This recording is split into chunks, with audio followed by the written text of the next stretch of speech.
Over 200 years ago, there was a revolution, an American Revolution, an event that literally changed the course of history. It was led by a group of unsatisfied people. People who were tired of being told what they could do and when they could do it. People were fed up with their lack of choices and their lack of personal freedoms. People fed up with their lives being controlled by others. Fed up with being oppressed, fed up with being manipulated. They finally said, enough, I've had it, and I'm not going to live like this anymore.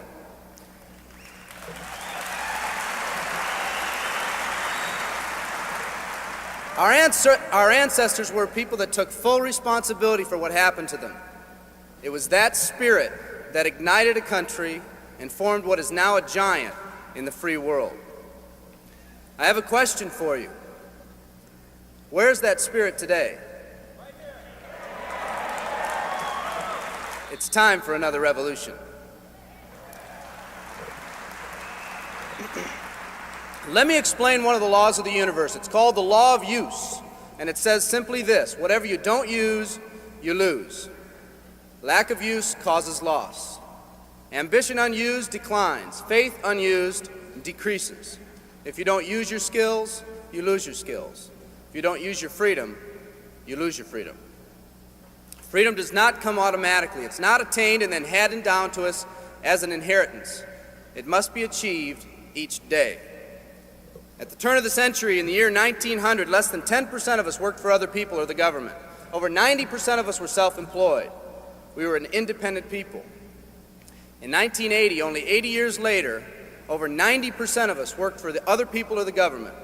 Less than 10% of us were self-employed. We changed from an independent people to a dependent people.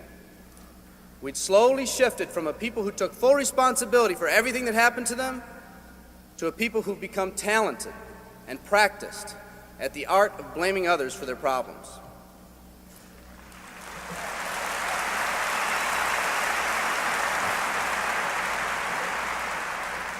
Our giant has fallen asleep. Our forefathers didn't say, who's going to take care of me? They simply said, all I ask is the opportunity to be free and the ability to take care of myself and my family. Today, we elect officials who will, quote unquote, take care of us. We cry out against anyone who dares to ask us to provide more value in the workplace. We do everything we can to spread around the suffering in our society, and yet no one is willing to step up and be part of the solution. We've slowly changed from a society that compensates based on value to a society that compensates based on entitlement and seniority. What we've come to believe is our due. We act as if someone actually owes us a living. Part of this change is due to the dramatic rise of conformity in our society. We're all taught to conform. Incredible pressures are put on us every day to do things, quote unquote, the right way. And yet no one asks the question, is this really the right way? A man once said, I'm just a collection of mirrors reflecting what everyone expects of me. We live our lives to please those around us, and the scary thing is, the people around us are doing exactly the same thing.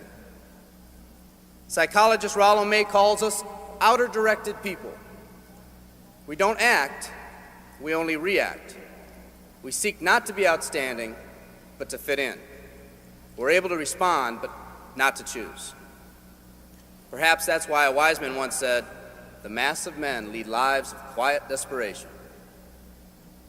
In order to change, we need to become inner-directed people. People with our own purpose. People who are not easily swayed by the opinions of others. And that's difficult because from a very early age, we look to the opinions of others to orient ourselves and to validate our decisions and our actions. Nietzsche said, we need more strong people in this world because the weak, by their sheer mass, are forcing weak ideals and weak values on us all.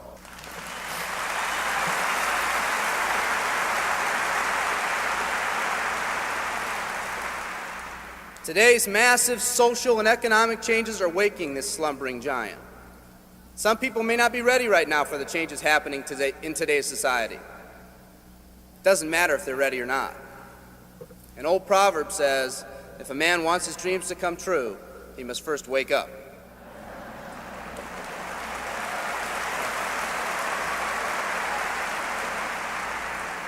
I, for one, am glad for the radical changes in our society because I believe that within that crisis, we will find that independent spirit that once pioneered this country. Some of us are finally ready to change.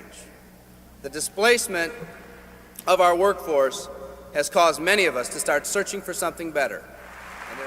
Moving products and moving services is our business and our goal, but what we are becoming in the pursuit of that goal is a larger and much more important issue. The rekindling of our independent spirit has more lasting value.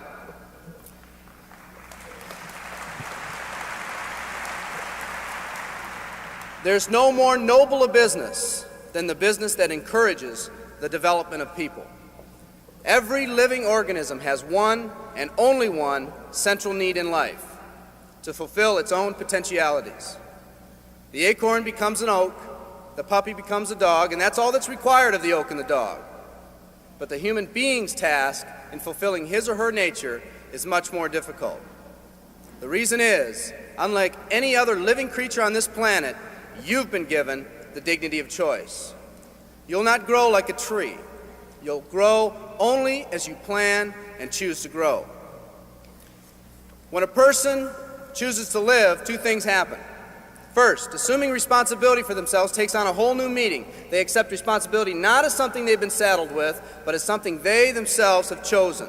The second thing that happens is that discipline from the outside is replaced by self-discipline.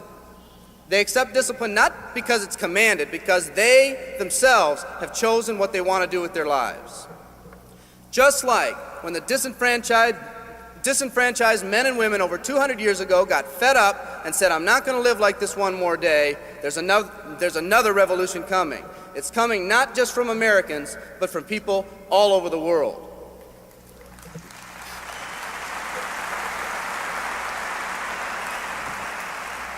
It's coming from people who've been oppressed in meaningless jobs, from people who've been unjustly held back, from people who've been slighted or ignored, from people who've had their hopes crushed time and time again by the circumstances around them, from people who've been playing in a game where the rules weren't the same for everyone, from people whose dreams have almost died by the methodical dripping of negative and pessimistic forces, people who've just been waiting for the right opportunity to present itself, an opportunity that they could hold on to, believe in, a place where people believed in them.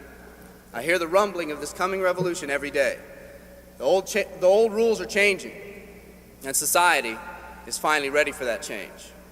Will people try to persuade you not to rise up? Yes, they will, and sometimes with the best of intentions. But we must fight anyone or anything that tries to influence us against our freedom. And they'll try. Believe me, they'll try.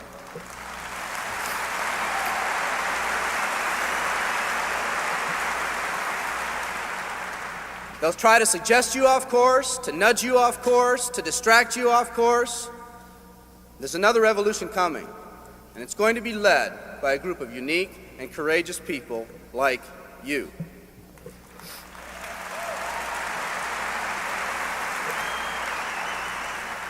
People who've had it with the way things are. People who've picked out their mountain in life and said, "I'm going to the top." And if someone tells you you can't climb mountains, you don't have any experience, you tell them, "I'm going to the top."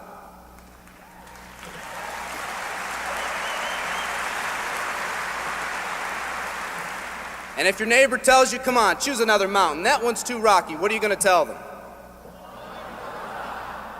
And if someone tells you, "Let's go over here where it's not so steep," what are you going to tell them?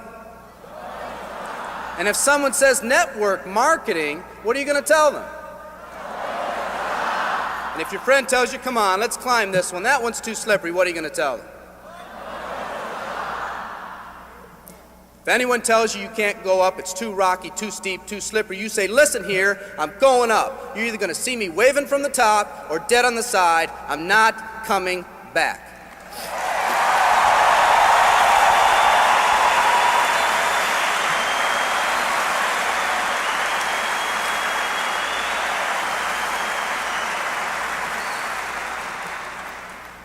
There's something about the do-or-die attitude. It's almost like when someone has a do-or-die attitude, time, fate, and circumstances seem to get together, have a hasty conference, and say, they say they're going to do it or die. We might as well let them have it.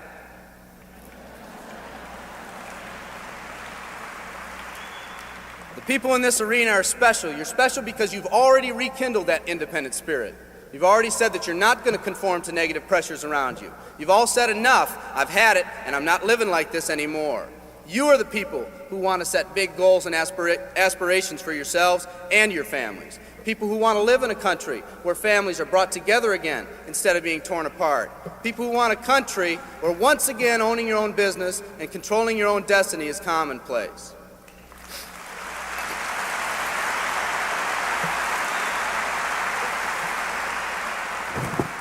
People who want a country where every man, woman, and child is treated with equal respect and dignity.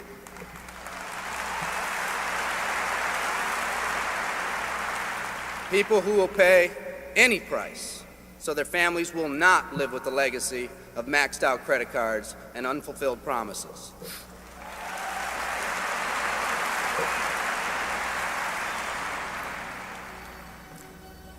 Today, we stand at the genesis of a new revolution, and people like you are going to lead it.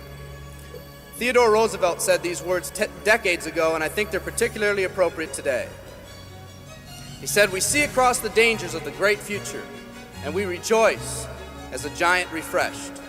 The great victories are yet to be won, the greatest deeds yet to be done. I've dreamt of a company that can give us the opportunity to make these dreams come true by allowing us all to fulfill our own true potential.